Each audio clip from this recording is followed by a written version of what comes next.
자전거를 처음 배운 날, 하느님은 웃고 계셨다. 사진이 빛으로 시간을 붙잡는 일이라면 이야기는 넘어짐으로 시간을 붙잡는 일이다. 초점은 대체로 우아하지 않다. 대체로 찔레덩굴이다. 한강에 나가보면 사람들은 마치 자전거를 타기 위해 태어난 종족처럼 보인다. 바퀴가 수레바퀴보다 큰 자전거도 있고 얼굴보다 작은 바퀴로 세상을 정복하는 자전거도 있다. 누워서 타는 자전거, 누워서 손으로 돌리는 자전거, 둘이서 함께 타는 자전거까지는 이해하겠는데 며칠 전에는 20명이 한꺼번에 타는 자전거를 보았다. 보았던 것 같다. 꿈에서. 이건 거짓말이다. 내가 어렸을 때 우리 동네에서 자전거는 거의 가보였다. 자전거가 있는 집은 두세 집뿐이었고 자전거를 탈 줄 아는 아이는 더 적었다. 그러니 자전거를 탄다는 건 단순한 이동수단이 아니라 인생에서 한 단계 위로 올라가는 의식 같은 것이었다. 나는 초등학교 2학년쯤 자전거를 배우기 시작했다.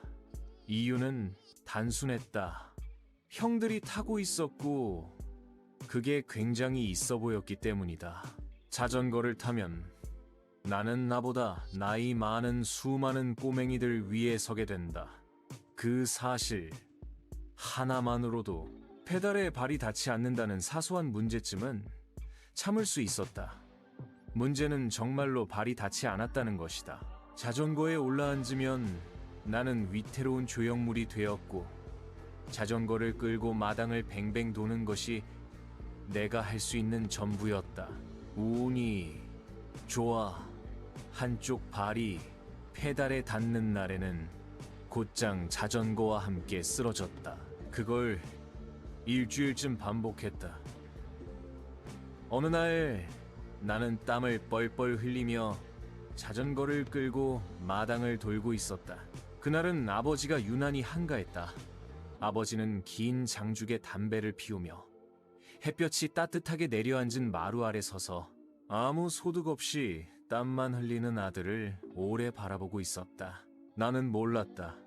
나는 한 가지에 몰두하면 세상이 사라지는 아이였다.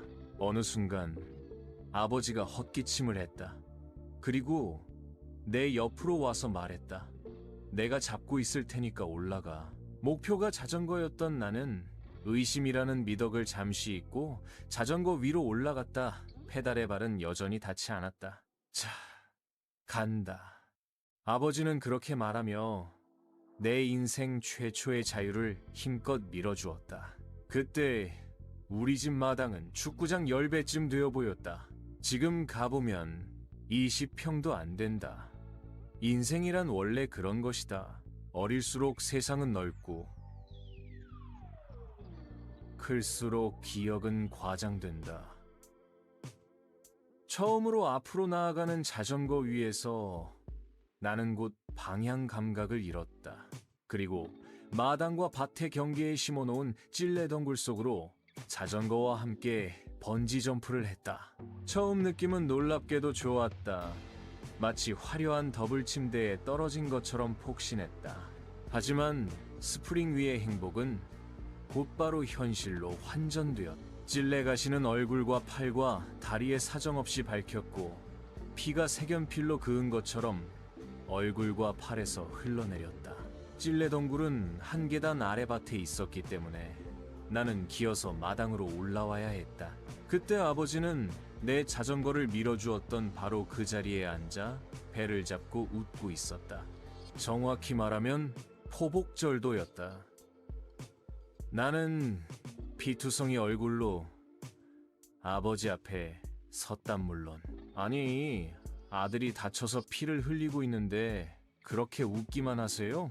라고 말한 것 같지만 그건 지금 생각이 그렇다는 것이다. 대신 하늘을 향해 고개를 젖히고 목젖이 혓바닥만큼 커질 때까지 울었다. 아버지는 웃음을 멈추고 다가와 몸에 밝힌 가시를 하나씩 뽑아주었다. 거친 손바닥으로 피를 쓱쓱 닦아주자 얼굴은 금세 검붉은 색이 되었다. 지금 얼굴이 좀 검은색이 된 건 그때 이후다. 그 뒤로 자전거를 얼마나 더 배웠는지는 기억나지 않는다. 하지만 이상하게도 기억 속에서는 나는 다음 날부터 자전거를 타고 있었다. 지금 생각해보면 그날 찔레덩굴은 내 인생에 생긴 첫 번째 마디였던 것 같다. 어릴 때는 아버지가 왜 웃었는지 몰랐다. 어른이 된 지금은 안다. 그 웃음은 방관이 아니라 확신이었다는 것을. 넘어질 걸 알고 있었고 다시 일어날 것도 알고 있었던 웃음. 언젠가 내 삶을 정리한 뒤 아버지를 다시 만난다면 하고 싶은 말이 아주 많을 것 같다. 그리고 만약 세상의 모든 순간을 함께 지켜본 어떤 존재를 만나게 된다면 그는 분명 내 인생의 이 장면들을 떠올리며 아버지처럼 배를 잡고 웃고 있을 것이다. 그때쯤이면 고통이 아니 나를 지탱해준 마디가 되어 있을 것이다. 그러니 오늘도 이렇게 말해본다. 살아있으니 괜찮다.